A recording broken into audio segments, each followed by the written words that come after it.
Hello, welcome to EPG Pathshala. I am Dr. Anurekha Chari-Wagh, Assistant Professor, Department of Sociology, Savitribai Phule, Pune University. I coordinate the paper on Sociology of Gender. Today we are going to discuss the module Race, Black Feminism and Women of Color. This module starts with questioning the most important idea that why race is important for the issue of feminism, especially looking at both its theoretical developments and methodological challenges.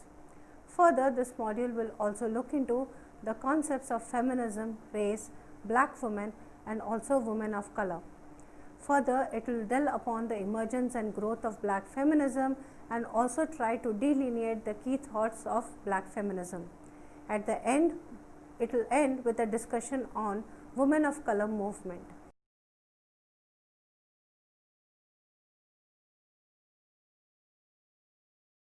Race is a socially constructed category, though not completely. As a social construct, race can be defined as a group of people who share similar and distinct physical characteristics. In a society on the basis of race, which is constructed through cultural and social interactions, different groups assume the role of dominant and minority group. A group may be classified as a minority on the basis of ethnicity, race, sexual preference, age or class status. Thus, a minority group is not necessarily the minority in terms of numbers, but it is a group that holds low status in relation to other groups in a society. The group which enjoy power over minorities and hold important social, political, economic power is recognized as the dominant group. Race-based discrimination and oppression of people of minority group has existed in society. Here it is important to note that the minority group within itself is not homogeneous.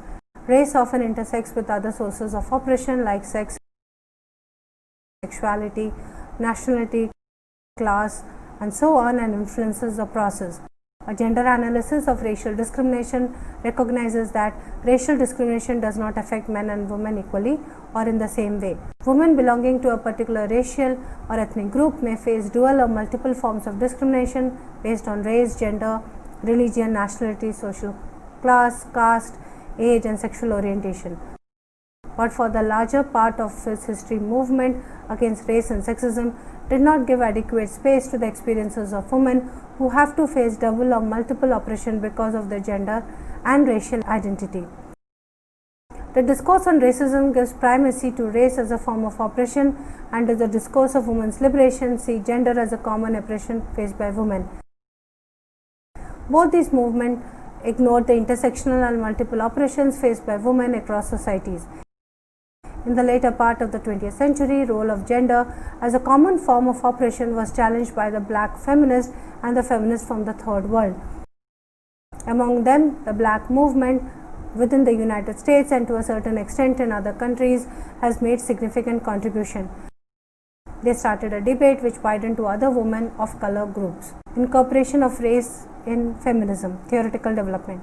In recent times, feminism has been used to denote all kinds of movement and academic discourse demanding equality for women across all spheres. The development and growth of feminism can be divided into three waves.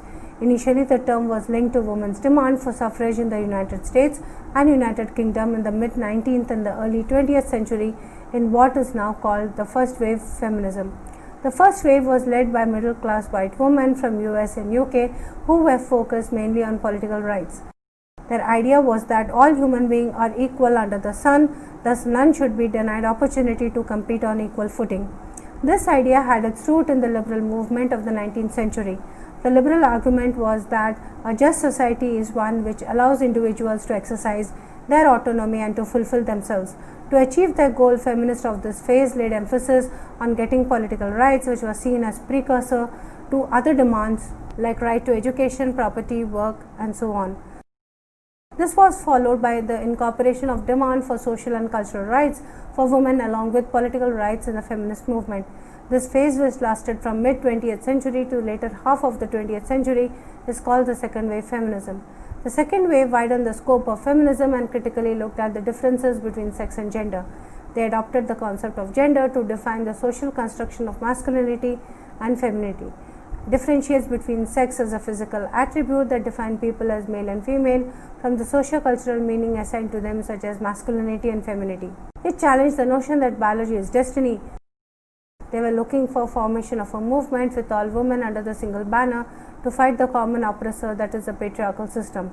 Due to the set of demands, the feminists of this phase were considered radical feminists. Socialist feminists in this phase considered class and patriarchy as the reason for oppression of women. The leadership of women in this phase also remained enshrined within white middle-class heterosexual women. Last phase of the third wave feminism is a movement from 1980 onwards, which focused on the failure of the second wave and widened the set of demands, incorporating therein the idea of sexuality for others. Others included women from different race, ethnic, religious, and sexually oriented groups. In this phase, the concept of gender was challenged on the ground that it is insufficient to explain the experiences of large number of women from different socio-cultural contexts. The universal notion of the feminist movement was challenged as it left large number of women from its ambit. It had placed every woman under the same umbrella without giving due recognition to the differences. With advent of postmodernism and post-structuralism, it was argued that gender is not a stable category but a temporary, fluid and shifting. The meaning attached to gender were not universal, rather they were specific and were derived from particular social context.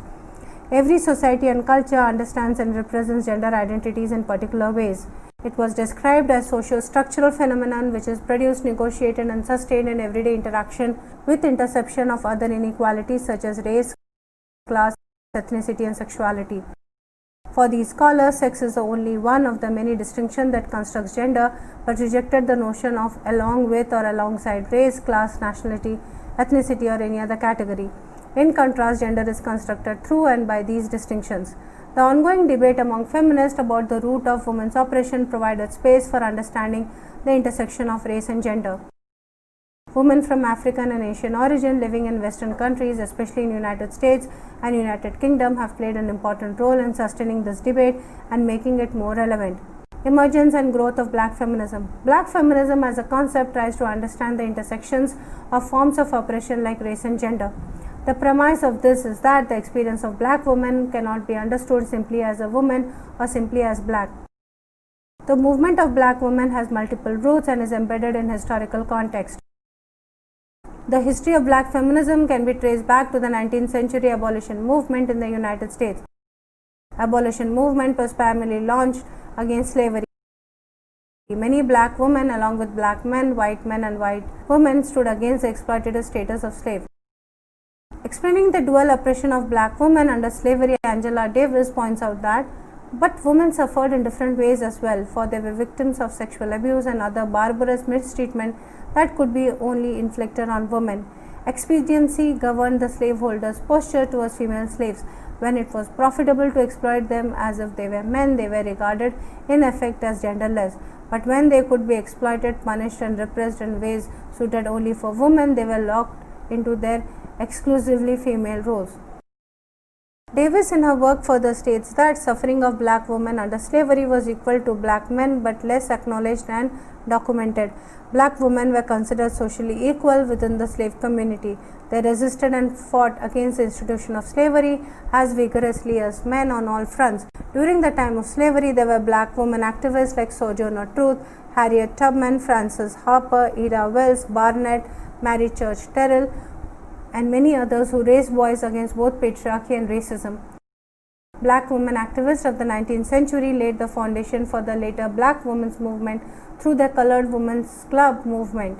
All this was seen as a part of the larger women's movement, especially suffragette movement, and they were not able to maintain their unique identity. Thus, they created their thought process for the later black women's movement. Post 1970, the emergence of black feminism is seen as a response to the disappointment of black women who actively participated in the black liberation movement and women's movement.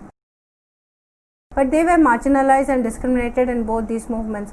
They were not given due space and outcome also left them disappointed. The objective of black liberation movements was liberation of black race as a whole, but freedom was equated with manhood. It was considered that racial discrimination is more harmful to black men than women. Attempts were also made to control black women's sexuality in order to form a unified black movement. Issues of women were forced on the back burner in order to keep a unified stance demanding equal rights for the black community. The women's rights movement also failed to take into account the issues of black women. The ongoing women's movement was similar to the earlier women's movement. White feminists of the period accepted the use of the word woman to refer only to the white woman. They did not challenge the racist, sexist tendency being attached to the term and rather supported its use. Capitalism was never denounced as a group by the white participants in the women's movement. They rather chose to define liberation in terms of white capitalist patriarchy and equated liberation with gaining economic status and money power. For them, work was the key to liberation. Thus, they refused to acknowledge the reality that for masses of American working class women, working for pay neither liberated them from sexist oppression nor allowed them to gain any measure of economic independence. Black women who participated in the feminist movement during 1960s often met with racism. It generally took the form of exclusion. Black women were not invited to participate on conference panels which were not specifically about black or third world women. They were not equally or even proportionally represented on the faculty of women's studies departments, nor there were classes devoted specifically to the study of black women's history. In most women's movement writing, the experiences of white middle class women were described as universal experiences, largely ignoring the differences of black and white women's experience due to race and class. In addition to this, well-known black women were often treated as tokens. Their work was accepted as representing black experience and were ever rarely criticized or challenged. The lack of space in the black liberation movement and women's movement forced black women to form their own movement. They felt the need of redefining and developing a framework to understand the oppression of women, which intersect with racism and sexism. The upheavals and disillusionment paved the way for formation of distinct black feminist movement. It was created to intersect the challenges of racism and sexism. The idea was to form groups and develop ideas and concepts to create framework for taking up the cause of black women as a unique entity. Key thoughts of the black feminism. Black feminists discarded simplistic and unified concepts of mainstream feminism. They developed a body of work which addresses the failure of existing feminist theories. The key ideas of black feminism put race and racism at the center of social relation as complicated by other social relation of domination. But it has become apparent that they cover other women also who were left out by the mainstream feminist. Challenging a single notion of womanhood. The first concept is this, and here the black feminists challenged and rejected the single notion of womanhood, which is rooted in the Western capitalist middle class heterosexual white identity of women. For instance, Sojourner Truth's powerful statement at the Women Convention in Akron, Ohio in 1851 was a 19th century deconstruction of the notion of a global common womanhood and an insistence on inserting black womanhood in a concept of what it meant to be a woman. She stated, "That man over there says that the woman needs to be helped into carriages and lifted over ditches and to have the best place everywhere. Nobody ever helps me into carriages or over mud puddles or give me any best place. And ain't I a woman? Look at me, look at my arm. I have plowed and planted and gathered into barns and no man could head me. And ain't I a woman? I could work as much and eat as much as a man when I could get it and bear the lashes as well. Ain't I a woman? I have borne 13 children and have seen most sold off to slavery. And when I cried out with my mother's grief, none but Jesus heard me. And ain't I a woman?" The speech of Sojourner Truth is important in many ways. It was one of the first reflection on black feminist thought, though was not theorized at this stage. But it generated a thought process and challenged the widely accepted notion of women and feminine qualities attached to them. Critique of mainstream theories and concepts. Many black feminist theorists and activists like Sojourner Truth, Barbara Christian, Gloria Joseph, Patricia Bell Scott, Barbara Smith, Gloria Hull, and many others from different disciplinary bases interrogated existing feminist theories and found them lacking, as they found them either incapable or ignorant towards black women's specific experiences and oppression. They have challenged a simplistic explanation and concepts and tools developed by mainstream feminists to explain women's oppression. In the process, black feminist theory destabilizes the coherence and certainty with which certain concepts and constructs are regarded in the general body of feminist thought.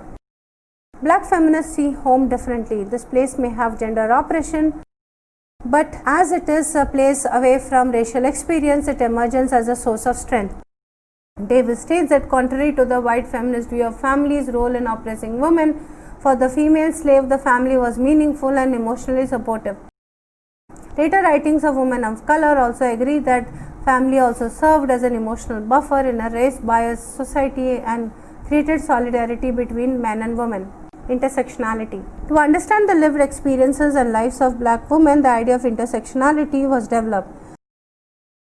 The concept of intersectionality understood the intersections between various forms or systems of oppression. Black feminists like Spelman, Hooks, Crenshaw, Collins, and King have criticized the ways various forms of oppression has been understood. Deborah King rejected an additive approach to the woman's question. An additive approach is based on two key premises. First is dichotomous thinking.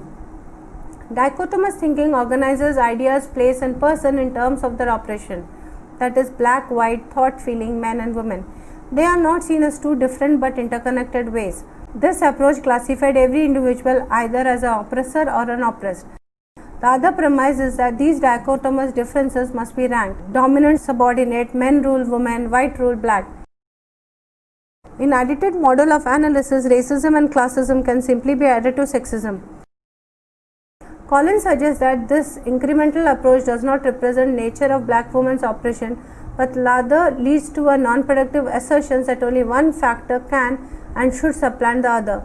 The modifier multiple refers not only to several simultaneous oppressions, but to multiplicative relationships among all of them. In other words, equivalent formulation is racism multiplied by sexism multiplied by classism. A black feminist ideology fundamentally challenges the interstructure of oppressions of racism, sexism, and classism both in dominant society and within movements for liberation. It is in confrontation with multiple jeopardy that black women define and sustain multiple consciousness essential for our liberation, of which feminist consciousness is an integral part. Thus, intersectionality was seen as a more reflective way of understanding black women or women of color. Intersectionality as a concept was theorized by black feminist and legal scholars Crenshaw. Crenshaw, in her work Demarginalizing the Intersection of Race and Sex, a black feminist critique of anti-discrimination doctrine, used the concept of intersectionality to denote the various ways in which race and gender interact to shape multiple dimensions of women's experience in employment. Collins further used the concept of intersectionality to analyze how oppressions such as race and gender or sexuality and nation work together in producing injustice. She used the term matrix of domination in this regard. In her book Black Feminist Thought, she distinguished between both terms in examining how oppression affects black women. She states that intersectionality refers to particular forms of intersecting operations, for example, intersections of race and gender or of sexuality and nation. Intersectional paradigms remind us that oppression cannot be reduced to one fundamental type and that oppressions work together in producing injustice. In contrast, the matrix of domination refers to how these intersecting operations are actually organized. Regardless of the particular intersections involved, structural, disciplinary, hegemonic and interpersonal domains of power reappear across quite different forms of oppression. Ideas of intersectionality and the matrix of domination challenge the many of our political assumptions. Black feminist epistemology, for example, challenges assumptions concerning the separation of the private and the public sphere. It also challenges the assumption that gender stratification affects all women in the same way race and class matter as does sexual identity. Intersectionality motivates us to look at just how identities are constructed at the expense of others. Black women's standpoint. Collins argues that black women occupy a unique standpoint on their own oppression composed of two interlocking components. Black women's political and economic status provides them with a distinctive set of experiences that offers a different view of material reality that available to other groups. These experiences stimulate a distinctive black feminist consciousness concerning material reality. Collins' view follows a general standpoint logic of arguing that subordinate group not only experiences a different reality than a group that rules, but a subordinate group may interpret that reality differently than a dominant group. This emphasizes the connection between what one does and how one thinks. Black feminist thought reformulates and re-articulates a distinctive, self-defined standpoint of African American women. Kimberly Crenshaw agrees with this and states that black women sometimes experience discrimination in ways similar to white women's experience, and sometimes they share very similar experiences with black men. Yet often they experience double discrimination, the combined effects of practices which discriminate on the basis of race and on the basis of sex. And sometimes they experience discrimination as a black woman, not the sum of race and sex discrimination, but as black women. View on political economy. Black feminists adopted political economic structure of socialism for analysis. In the Combahee River collective statement, black feminists have made their view about capitalism and Marxism. They state, "We realize that the liberation of all oppressed people necessitates the destruction of the political economic systems of capitalism and imperialism as well as patriarchy. We are socialists because we believe that work must be organized for the collective benefit of those who do the work and create the products, and not for the profit of the bosses. Material resources must be equally distributed among those who create these resources." Towards a women of color movement. Movement of women of color, that is from Asia, Africa, Latin America, is largely seen as a part of the black feminist movement and based on the model provided by them. The movement against racism and sexism initiated by black feminists provide a useful framework to understand the issue of other minority women. It inspired and motivated them to understand their own oppression. It insisted other women of color to form a strong movement against racism and sexism. Women from different racial groups initially joined the black feminism and became the part of the ongoing movement against racism and sexism. Later on, they have developed their own distinct feminism. Sonia Shah, South Asian American feminist, states that in many ways, white feminism, with its personal and political maxim and its emphasis on building sisterhood and consciousness raising, had brought us together. Black feminism, on the other hand, has taught us that we could expect more, that feminism can incorporate a race analysis. Yet both movements spurred us to organize. Neither included a South Asian American agendas towards battery of immigrant women, ghettoization of the Indian community, cultural discrimination, bicultural history and identity. The discussions were expanded to include the impact of colonialism and imperialism on the third world women. Arguments have been made linking racism with colonialism and its impact on women. Chandra Talpade Mahanti raised the awareness of the impact of Western scholarship on third world women in a context of world system dominated by the West. In her analysis of the representations of the third world women in the 9 texts in the Z Press, Women in the Third World series, Mohanty finds that almost in all these texts, women are monolithically represented as victims of an unchanging patriarchy. These representations uproot women from the lived situations and the practices that shape and are shaped by them. Crucial point that is forgotten is that women are produced through these very relations as well as being implicated in forming these relations. Feminist scholars and activists from Third World initiated a movement to recognize the struggles of the colonial past, which also had an impact on the identity formation of women from the Third World. They argued that discourse on women and race should not be centered on Europe, North America, Australia, and New Zealand, or in terms of black versus white. It should incorporate anti-colonial struggle and struggle of women of color in the Third World, which are critical for understanding how gender subordinate is both reproduced and challenged everywhere. Contribution and criticism. Like any movement of the marginalized group, the black women and the women of color feminists have been criticized for creating hindrance to larger goal and objectives of feminist movement, that is equality of women across spectrum and liberation from all kind of oppressions. Mainstream feminists saw them as a group which was making specific demands and creating gap between whites and the blacks within the movement. This criticism has failed to get acceptance as black scholars were largely ignored throughout the feminist movement till 1970s. Black feminists have tried to portray that they represent the oppression of all women of color. Their ideas reflect the aspirations of other women of color also. But the scholars and movement has largely ignored others like Asian, South American and the Third World women. Movement of the other women have gained from the experiences of black feminist movement, but have been critical to them to the extent for confining the debate to black versus white while ignoring them.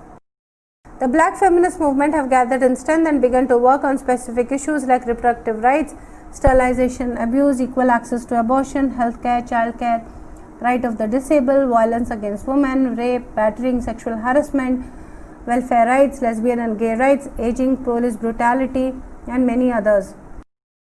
Black feminist movement toiled hard to fulfill its objectives, however it had to face several challenges. Most importantly, the movement must find a way to broaden support among black and third world women. The aims and objectives of the movement must reach to all. There is a need for the development of a mentor relationship between black women, scholar, activists, and young black students, both female and male. Individual struggle must be connected with a larger feminist movement to effect change, so that new black feminists need not invent theory or search again for history that was never recorded. In this module on race, black feminism and women of color, we discussed various issues such as the whole idea of black feminist movement, women of color. It raised an important issue that racism is just not an issue of African Americans, the same way feminism is not a woman's issue. Further, the whole discourse on race, black feminism, and also women of color showed how feminism is very closely to be understood within the whole intersectionality framework. Further, the black feminist movement has also inspired and supported the third world women's movement. So their interlinkages must be understood. Further, the differences between all these movements must be respected, acknowledged, but also using that respect and acknowledgement of the differences, broad alliances must also be built if we want to question the whole idea of women's oppression around the world.